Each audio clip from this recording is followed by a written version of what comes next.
Hey, what's going on, everybody? Jibbs here from LoreForged, and last time we were here, I took you on a tale through the Dunir-themed pre-order pack, None Forgotten.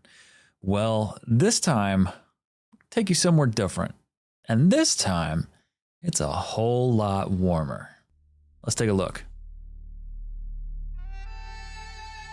Forged from the very heat of the great Sandsquall Desert, the Vaelune represent one half of the human race in AshesOfCreation.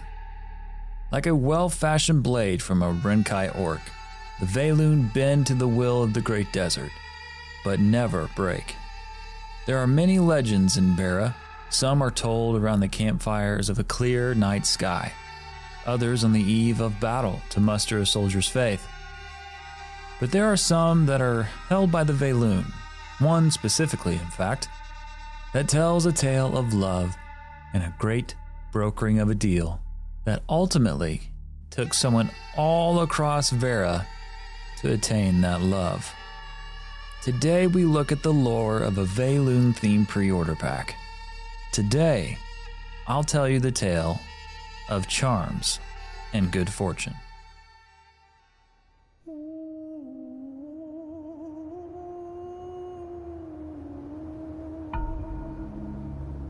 Steeped deep in Vaelune culture is the legend of a young and beautiful female commoner who went by the name of Samia.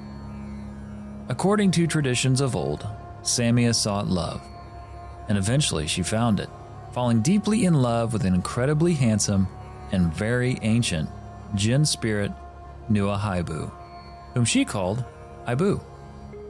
Samia wasn't known for her wealth. In fact, she had hardly anything of value that she could proffer as a love offering. However, she knew she must do something to secure the heart of Ibu. But what?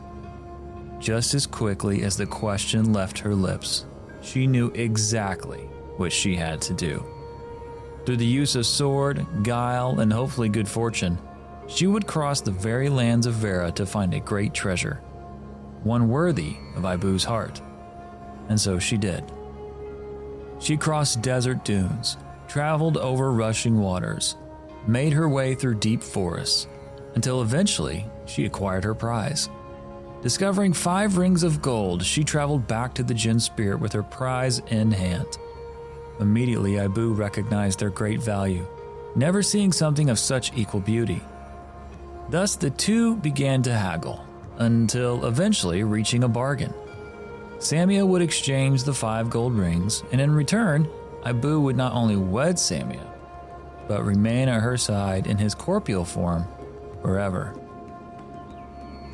The legend of Samia and Ibu carries on in Vaelune culture, even to this day. Today, before a child is considered to have reached spiritual adulthood, they must perform a coming-of-age ritual, where the Vaelune child must undertake Samia's journey. By completing this ritual, the Vaelune also believe the child's blood will forever be tied to the elemental spirits of earth, air, water, and fire.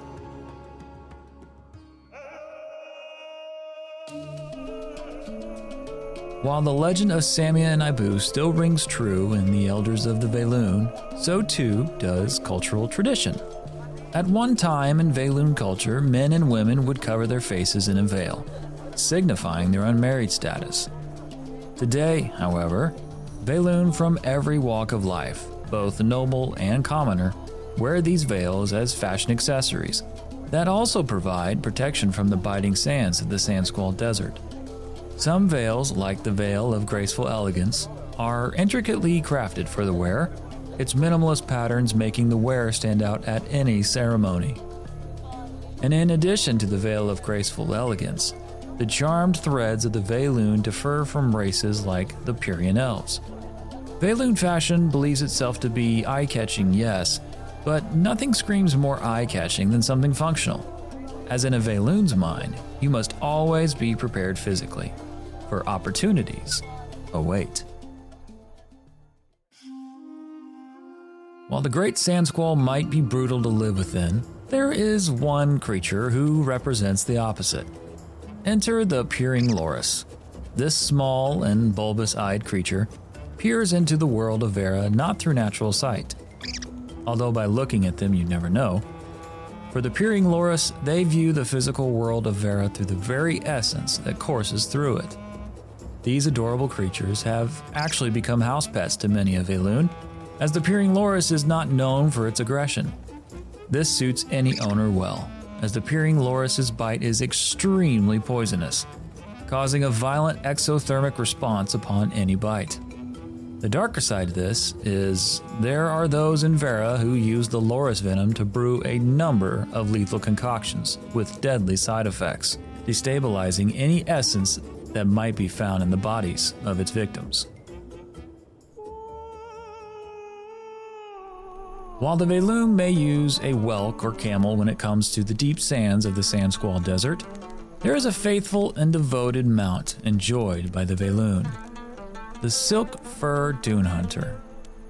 Though clever and admittedly mischievous, these highly desired companions are easy to train and are always ready to snuggle up close to its rider during the cold desert nights, building both trust and companionship for years to come. Just like the dunes of the Sandsquall Desert can be ever unruly, so too can Verra's waterways. But in true Vaelune spirit, the people of the Sandsquall adapt and overcome. We see this no greater than in their mighty ship, the Shamir. This vessel, known for its long, flat decks, navigates the canals of the Great Desert. The Shamir's deck serves many purposes. Its modular design allows the crew to set up merchant tents in quick fashion, or transform the long deck into sleeping quarters or even a storage area. In the spirit of bending to the desert but never breaking, the Vaelune showcased this on land and water with the Shamir. So you've learned about the great pets the Vaelune call companions, the mounts they use to traverse the Great Desert Dunes, their fashion and water travel. But do you remember our two friends at the beginning, Samia and IU? To finish off this tale of charms and good fortune, we must finally discuss how IU gave one unexpected gift to Samia. IU used his great power of wish granting, and from the desert itself, IU brought forth sand and stone to create a palace worthy of his new bride. Its immaculate design included flourishing gardens, steaming hot and ice-cold pools of water, and so much more, all to the comfort and delight of Samia, so she could finally have rest and no longer travel like she had done for so long. But this was not Samia's way. She had grown accustomed to the road, and after her adventure of the 5 golden rings, in her blood she craved for more adventures just like it. So the two came to an agreement. The couple would return to their palace on a single night of the year, when the moon lasted the longest, reaffirming their carnal bliss and all-consuming love for one another. Wow! Alright, so the Vaelune. Very cool race. I love their resilience. I love the mentality of bending, but never breaking. It really embodies the Vaelune spirit and their determination to keep pursuing, just keep moving forward no matter what. Well, if I could say anything to you, I hope you enjoyed this, and I wish you all charms and good fortune. I'm Jibbs from LoreForged. Thank you so much for hanging out. Let us know how we did in the comments below, and you have a wonderful day. Take care, everybody.